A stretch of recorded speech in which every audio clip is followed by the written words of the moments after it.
Let's get it! 580 Sports Talk coming at you on a Victory Monday. The Kansas City Chiefs are 3-0. They have not played anything like their best football, and they may be contributing to heart palpitations from eastern Kansas to western Kansas to the greater Kansas City to all points in between. But 3-0 is 3-0. The Royals and the Wildcats and the Jayhawks may have had miserable weekends, but the Chiefs made sure we had ourselves a Victory Monday here on 580 Sports Talk. Dan Lucero, Brendan Wrzinski, Spencer Dupuis are with you on this beautiful Monday afternoon. We are grateful that you are with us here on 580 WIBW. FM 104.9, online at 580WIBW.com, and on our video stream, 580 Sports Talk on YouTube, WIBW News on Facebook. We were very close. If the Chiefs had somehow bungled away last night's Sunday night football game against the Atlanta Falcons, we were very close to having maybe the most miserable edition of 580 Sports Talk in the history of the program, at least in my time. I do not remember a grimmer, bleaker weekend of results for the local teams, especially here in this crossover season of football, college and pro, and baseball, with actually important Royals games going on here in the month of September. It was bleak, but you can always count on the two-time defending Super Bowl champions to pull you out of that malaise. The Chiefs are winners, and so this is a Victory Monday on 580 Sports Talk. Yeah, we were like 3 decent Raheem Morris decisions away from the single worst local sports day in at least 7 years. We would have opened the show with Third Eye Blind. We would have had to go with Third Eye Blind throughout the show. Maybe a funeral dirge. Yeah, we might have had to go even more extreme than just the jumper by Third Eye Blind. But again, thankfully, the Chiefs made that unnecessary with their 22-17 win over the Falcons last night. We'll have lots to say about that game. What we liked, look at that defense. What we didn't like, we're not getting great football from Patrick Mahomes right now, and no one is more aware of that than the two-time MVP himself. Yeah, which is good. It is positive. I think it's also a negative. It's kind of weird the Chiefs decided not to field a tight end on the roster this year. Yeah, that is curious. Now, I say that tongue firmly planted in cheek. I told you last week, Thursday and or Friday, I did not think this was a good matchup for Travis Kelce, especially a more limited, older version of Travis Kelce. I think the next 2 weeks shape up to be much better for him relative to the players on the other side of the field. That being said, even against teams that had great game plans for Travis Kelce, you're still used to seeing like, oh man, he had a down game, 6 for 75. Yeah. Not was he even on the field? 4 for 30 for Kelce officially last night, plus a critical third down drop, though you have to give Jesse Bates credit for punching him in the chin and then stripping the ball away from him on that particular third down play. We'll get to the issues with the offense. Are they correctable? Where are they coming from in the first place? Mahomes thinks he has the answers. He puts it squarely on his shoulders. Is there more to it than just some issues mechanically with the quarterback? And how can the Chiefs get Travis Kelce going? We'll discuss the good and the bad from last night's Chiefs victory. We'll hand out some game balls, and we'll talk about the Chiefs and all things NFL with our NFL insider, Matt Verderame of Sports Illustrated. He'll join us at the bottom of this hour. So lots of Chiefs talk here to start the show. Lots of NFL talk throughout the program. We will get to what was otherwise a horrible, terrible, no good, very bad weekend. If you are a Jayhawk, if you are a Wildcat, if you are a Royals fan, KU tricking off another fourth quarter lead, K-State playing the worst 6.5 minutes I've ever seen a college football team play. Maybe that's a bit of an exaggeration, but not by much. Not by much. Felt like the Stan Parrish years out there for 6 minutes and 30 seconds. That's as mean as I can be. Yeah, you had two different kinds of dysfunction this weekend. You had KU, which was just a slow melt to a disgusting end. And you had K-State just deciding to spend 6.5 minutes contemplating whether or not they even wanted to play football. Meanwhile, BYU could not have had better energy, better vibes, better execution. Again, 6 minutes. That decided the game. Minutes. BYU scored 31 unanswered in 6-ish minutes. Yeah. That's ridiculous. Yeah. Nothing else that happened after that really mattered. Just that 6.5 minutes matter. And we'll talk about how K-State rebounds from this, and can KU rebound from a third straight loss and a 2-score lead blown in 5.5 minutes in Morgantown on Saturday. We will get there.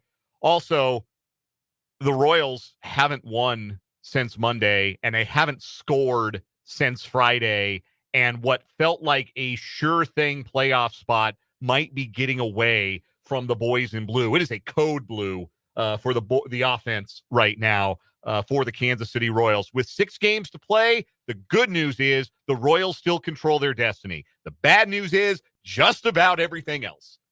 So we will talk about the Royals, and I will have a bit of a shared experience. I know what Royals fans are going through right now. I have lived it, and we'll talk about that. And it may be helpful, and it might not. Honestly, it might be the opposite of helpful. I don't know that there is any comfort in saying the Colorado Rockies have experienced this before. Yes. I'm not sure that there is any comfort that comes with that, actually. So we will get to some Royals baseball. We will get to some college football, talk all about the weekend that was in the Big 12. We've got lots of sports headlines. More conference realignment appears to be on the table today. Some NFL injury news of note, particularly for future Chiefs opponents that we will talk about. Plus, all of the things you've come to know and love from a Monday edition of the show, including Good, Bad, Ugly, and another round of What Is Wrong With You, our final week of September. So a short week of What Is Wrong With You this week, but we'll have 2 stories later on today. Your interactions as well are invited and encouraged here on 580 Sports Talk. If you are watching on YouTube, you can jump in the live chat feature, interact with us and with other listeners to the show.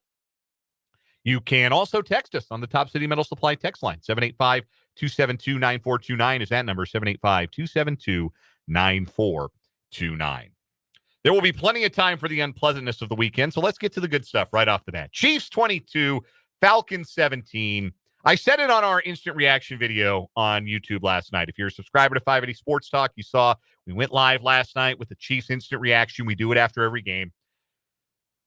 At this point, I don't even really think looking at the schedule is all that important for the Chiefs, because the opponent that matters the most to the Chiefs is the Chiefs. Are the Chiefs going to get out of their own way long enough to allow themselves to win a football game? And the answer last night was yes, but barely. They did just barely get out of their own way, despite only having 2 drives and 2 3-and-outs in the fourth quarter, despite committing multiple penalties on the Falcons' final drive and allowing the Falcons into the red zone on their final 2 possessions. The Chiefs did just enough to move to 3-0. There are only 3 other teams who are 3-0 in the league. There might be 4, depending on if the Bills win tonight.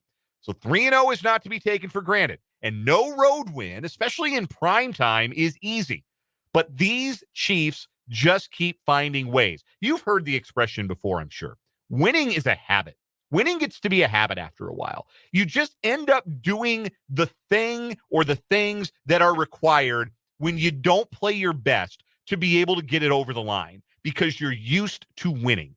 And some teams are not used to winning. Some teams are much more used to, in fact, losing, like the Falcons. And when you get a game like last night, that's a team that's used to winning, finding a way to win, and a team that's used to losing, finding a way to lose. And that can be a separator throughout this regular season, frankly, for the Chiefs. The fact that they've made such a habit out of winning the last 6-7 years, really the entire Andy Reid era, they've made such a habit out of winning football games.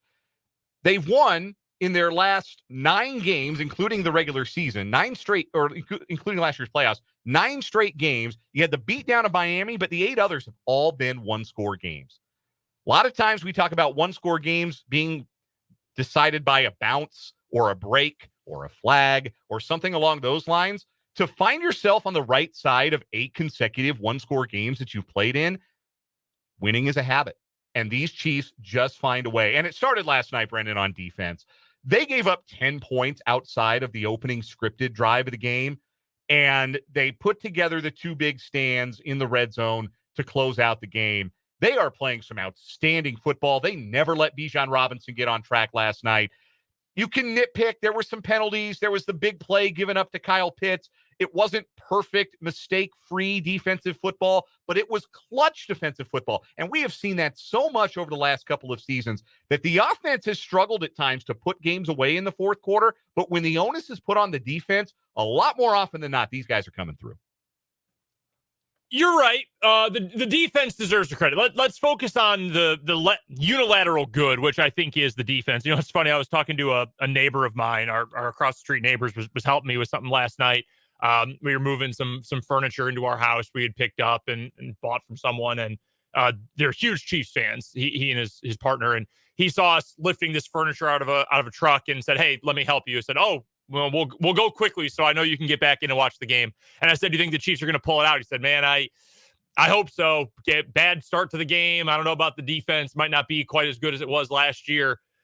And maybe so. And I said that going into the year that I thought this defense was going to take at least a little bit of a step back. I mean, you lost a guy who should have been an all-pro in L'Jarius Sneed and replaced him with guys who previously were riding the bench for you. Like, yeah, that you should take a step back. It makes perfect sense. Otherwise, most of the same bodies are on the rest of the defense. And even if they've taken a slight step back, they're still more than good enough to beat you. And they're still more than good enough to execute their stuff. They're still more than good enough to overpower you when it matters most. All around the NFL this year, and this has mostly been the case with offenses and the offensive discussion around the league and how quarterback play is down, scoring is down, things like that, that coaching really does matter. And having a coach who can see you through the crap and the trash and see, wow, this opposing defense is nasty. It is sick, gross work. They're willing to let us throw for 4 yards at a time. It's icky. What are we going to do about it? And the coaches who have been the best have had teams that have played really fun football. The Packers, the Vikings, they're like the one team that is saying, there are actually open holes in a cover two. And you know what we're going to do? We're going to throw to them and just say, why not? And it works. Sam Darnold's been your week 3 MVP through 3 games this season. He's been incredible. And you've got coaches who are not prepared for such thing, or they're too stubborn to overcome these challenges that defenses are posing to them. So we've had this big, great NFL discussion about the importance of coaching and scheming and play calling. That's mostly about the offenses, though. Defensively, Chiefs might be less talented than last year because they lost L'Jarius Sneed. Steve Spagnuolo is the best defensive coordinator in the NFL. Yes. He is. But Mike McDonald has moved on to head coach. I would have put him number 2 after that defense put together the last 2 years in Baltimore. Right now, who's challenging for the crown? Lou Anarumo. And Lou Anarumo is really good at his job. Who's currently coordinating that Pittsburgh defense? Great question. I'd nominate Brian Flores. Flores is up there. Terrell Austin, who's been good at his job for a long time, too. Yeah. Steve Spagnuolo is the best there is. Yes. He knows. Spencer texted this to us while we were watching the game, that there is just always a moment where Spags knows exactly, wait, not yet. Hit the big red button. Boom, it's over. It's incredible. And it's mostly against the pass. It's knowing when to blitz. The Chiefs have actually been in the lower half of the league in terms of blitz percentage this year. Not super Spagsy, generally speaking. But it's also against the run. And you look at that final play last night, Nick Bolton shoots the gap. He played a really good game, save for 1 or 2 moments. Shoots the gap perfectly. Falcons weren't ready for it. Blew up the play. Boom. Game over. Calling the right thing at the right time, knowing the right counters. It was Ben Solak of ESPN last night who tweeted something to the effect of, once a game, Steve Spagnuolo just mashes a big red button that says run defense, and suddenly all the Chiefs' problems are fixed. Fixes the run defense. That's true. Like, it's let them do what they want in the first quarter, maybe the first half. We're going to adjust, and they're not going to be able to do it in crunch time. And it works. It's a tried and true strategy, and it works damn near every time. It is so impressive, and that is why, organizationally, you should always be betting on this team. And I'm talking on the field organization and bigger picture too, but you've got the right guys for the moment. I I don't know that I would trust anyone, offensive or defensive coordinator, offensive or defensive play caller, in a must-have situation more than I would trust Steve Spagnuolo. It makes me think of when Bill Self he talks about this every year now. He asks his players, would you rather be up one with it and you have to defend the final possession to win a game, or would you rather be down one and have to score in the final possession to win a game? And he wants to hear, we want to defend. Now, obviously, basketball, football, they're different, but I'm talking about the mindset. Those KU players for decades now have said, we want to defend. We want to be up, and we want to play lockdown defense to go out there and win a Big 12 game. For this Chiefs team right now, if you said, who are you trusting to get it done in crunch time? Even with Patrick Mahomes, who has, he has carte blanche any given moment of a game, even with being down through 3 weeks, I'm trusting Spags. I'm trusting that he is going to make the right call at the right time. He has earned that, and that entire unit has earned it from front to back. Super work from the defense. They allowed just 17 points. And again, 7 of those on the scripted drive, 7 of those on the drive that would have ended if not for a roughing the passer on Chris Jones, and then just 3 after that. They were great down the stretch, and it is on their backs that the Chiefs win. Offensively, there are some good things happening for the Chiefs offense. Rashee Rice is bona fide wide receiver number 1. He's a 1. And he's starting to do Travis Kelce stuff. They pointed out in the broadcast last night, I thought it was really cool of Chris Collinsworth to immediately notice that the route he ran, basically finding the soft spot in coverage and then just turning around and waiting for the ball. That's a Travis Kelce staple. He's been doing that for a decade. Now Rashee Rice has learned how to do that, and he's really good after the catch, as we saw, after catch and off of contact. So if he's learning how to do some of that Travis Kelce stuff, that certainly helps to make up for what has been the absence of impact from Travis Kelce so far. So Rashee Rice was super. The running game for the Chiefs, really good again, especially on first down, setting the Chiefs up in makeable second and third down situations. I saw this graph from Football Insights on Twitter, at @FBall_insights. A graph that compares a team's rushing explosiveness versus their success rate. And if it feels like the Chiefs haven't popped a lot of big runs to you, well, the numbers bear that out. The Chiefs have only had an explosive rate of about 4% on their runs. So only less than 4% of their runs have been what you would consider to be explosive plays, 10-plus yard gains on the ground. They're not doing a lot of that. The only teams with fewer explosive runs this year, or a less explosive run rate, the Bears, the Rams, and the Raiders. So that's the company that the Chiefs are keeping in terms of explosive runs. Uh-oh. But there's also successful runs, right? There are runs that get a good amount of yardage on first down or move the chains on third down, right? Success rate. We talked about that stat. Yep. We've talked about it on the instant reaction shows. Here is the list of teams who have been more successful, higher success rate on the ground than Kansas City. The Detroit Lions. David Montgomery, Jahmyr Gibbs, great offensive line. And that's the list. That's the whole list. That's how good the Chiefs have been. Even if it hasn't been explosive, they're moving piles. They're getting 5-6 yards on first down. Carson Steele looked comfortable. I thought that was a really good showing for him.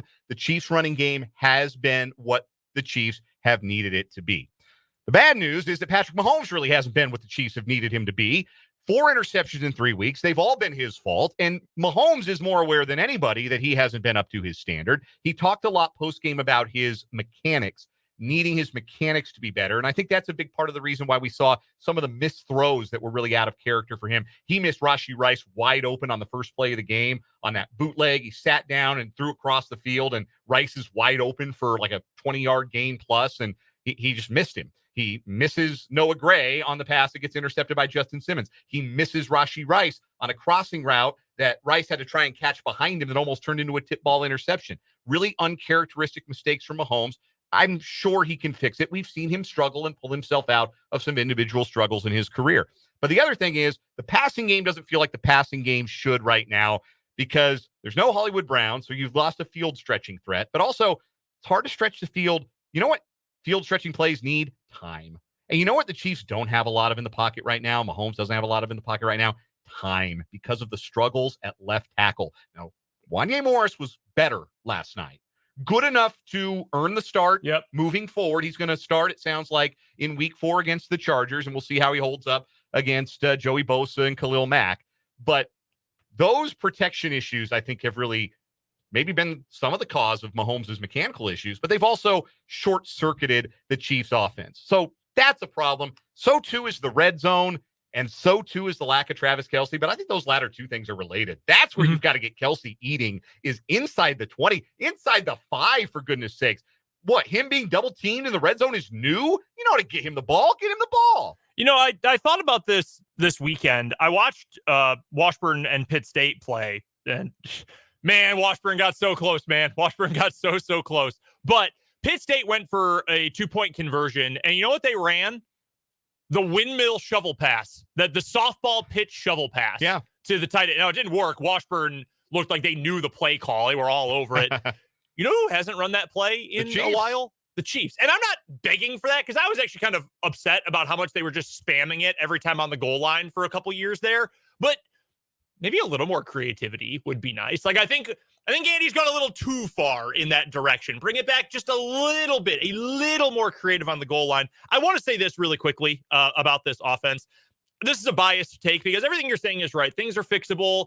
The playoffs are what matter, etc. Yes, I agree. Here's my biased take on this, though. As someone who cares about football, like being a fan of the sport, a fan of the product more than anything, that sucks, dude. Like, the Chiefs are the sole game or the primetime game 10 more times between weeks 4 and week 17. We don't know about week 18 yet. Probably not. The Broncos are the opponent that week. Like, stop playing crappy football. I'm not going to feel good about you if I'm subjected to you being the game 10 more times. And I'm going to watch when they play whenever, but 10 more times. Play more exciting football. Like, be more enjoyable to watch. I understand the factual breakdown stuff. That's important. We've gotten to all that.